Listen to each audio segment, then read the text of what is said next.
And 8 presidential candidates will take the stage in Milwaukee for the first Republican primary debate tomorrow night.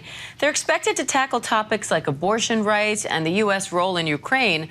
538's Galen Druk has a look at the importance of Wisconsin to the election cycle and what voters there want to hear. We're standing at one of the most significant launching points of the 2024 presidential election, the first Republican presidential primary debate.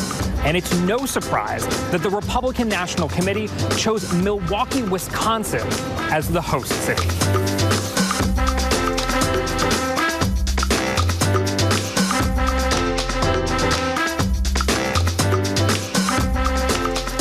In recent years, Wisconsin has become one of the most pivotal states for winning the presidency. It was the tipping point state for Donald Trump in 2016 and Joe Biden in 2020, which is to say, it put the winner over the finish line in the Electoral College in back-to-back elections. Today, you'd call it a swing state, but when Donald Trump won Wisconsin in 2016, it was the first time a Republican took the state since 1984. I will be your champion. I will be your voice in the White House. But Trump's ability to end a 32-year dry spell for Republicans may overstate his popularity here. In the 2016 Republican primary, Ted Cruz actually won Wisconsin. Donald Trump got just 35% of the vote. And while Trump won the state in the general election, he received fewer votes than Mitt Romney had 4 years earlier. His win probably had a good deal to do with voters' dislike of his then opponent, Hillary Clinton. We're going to keep doing it, we're going to win, and we're going to make a difference. And as much of the Midwest was shifting right in 2016 compared with 2012, some of the suburban counties around Milwaukee that have historically made up the bedrock of GOP support actually moved left.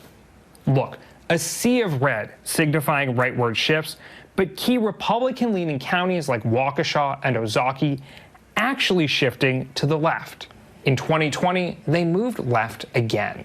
I went to Cedarburg in Ozaukee County to get a sense of how Republican voters are feeling now. Who are you excited about in the Republican primary so far? So far, I like DeSantis, governor of Florida. Right now, I'm not for sure. I did vote for Trump last election. There's just some things not too sure about him.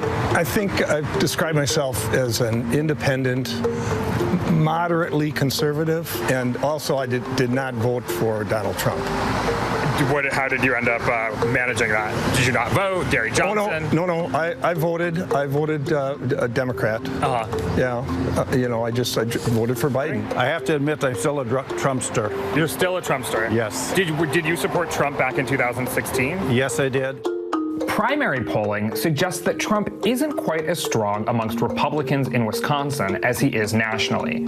Earlier this year, the Marquette University law poll even showed Ron DeSantis leading Trump in head-to-head polling.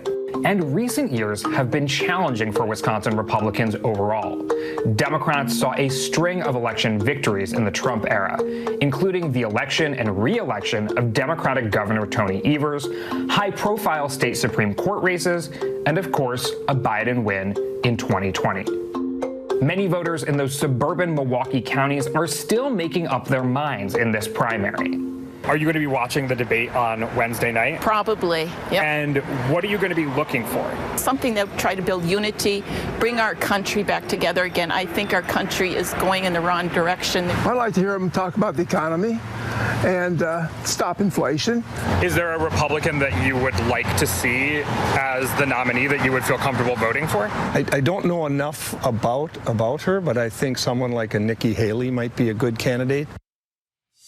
And Galen Druk joins me now from Milwaukee with more on this.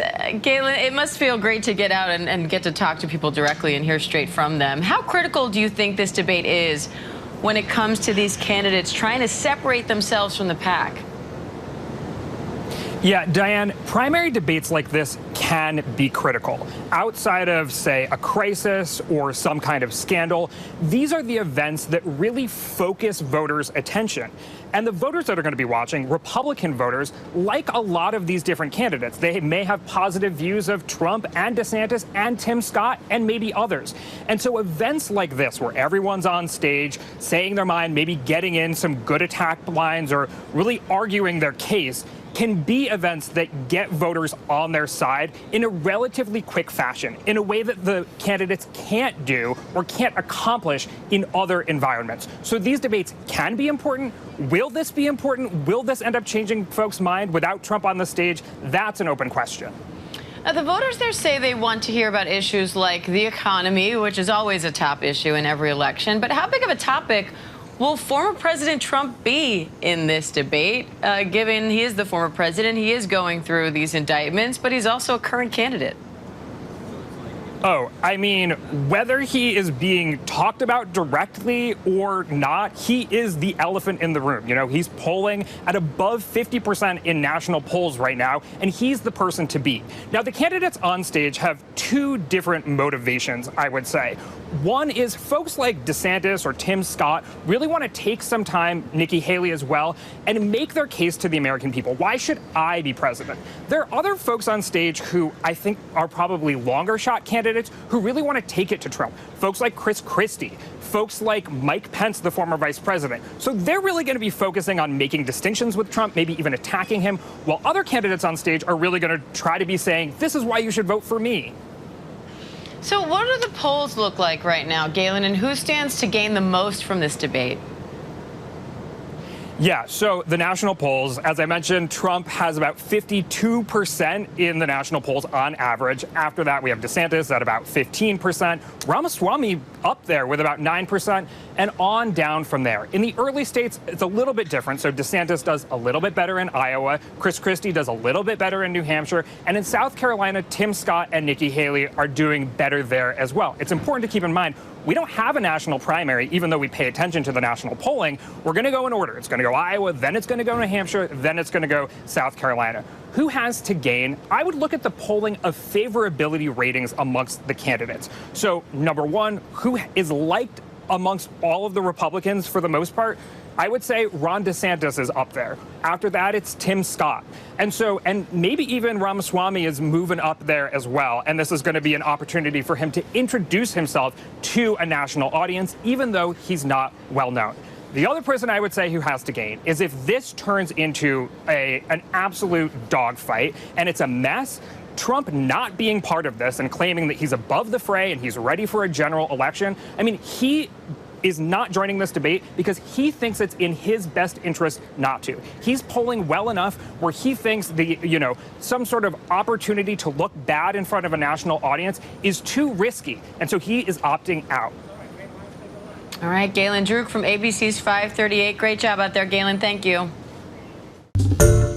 Hi, everyone. George Stephanopoulos here. Thanks for checking out the ABC News YouTube channel. If you'd like to get more videos, show highlights, and watch live event coverage, click on the right over here to subscribe to our channel. And don't forget to download the ABC News app for breaking news alerts. Thanks for watching.